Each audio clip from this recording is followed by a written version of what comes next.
WrestleZone Radio's Nick Hausman here, reminding you that all of WrestleZone's official C2E2 coverage is brought to you by Filsinger Games. If you're a pro wrestling fan and you love card and dice games, then you are absolutely going to love Filsinger Games. Go over to FilsingerGames.com, use the promo code WrestleZone to get 20% off your official Filsinger Games starter set. It includes cards from characters like Bryan Danielson, Kevin Steen, and the Macho Man, Randy Savage.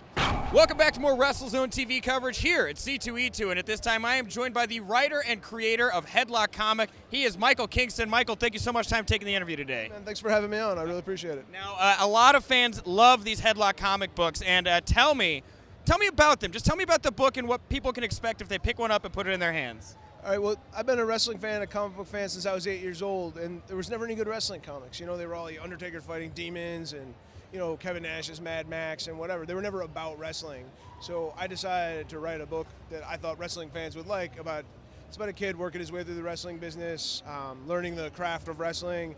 And the cool thing I think about the book is that all the art is done by wrestlers. So Jerry the King Lawler paints the covers. The interiors are done by a Samoan wrestler from New Zealand. Jill Thompson does our credits pages, and she's the only sort of non-wrestling, but she's got like a foot in the business, you know? And then, you know, when we fund the books through Kickstarter, and we've really been able to build an audience. You know, when we started, everybody in comics was like, wrestling fans don't read, and nobody buys wrestling comics, and whatever. And we've been able to, you know, really sort of take it to wrestling fans, like sort of, and jump around the comic book market, and sort of build this grassroots thing that I don't know if anybody's ever done before.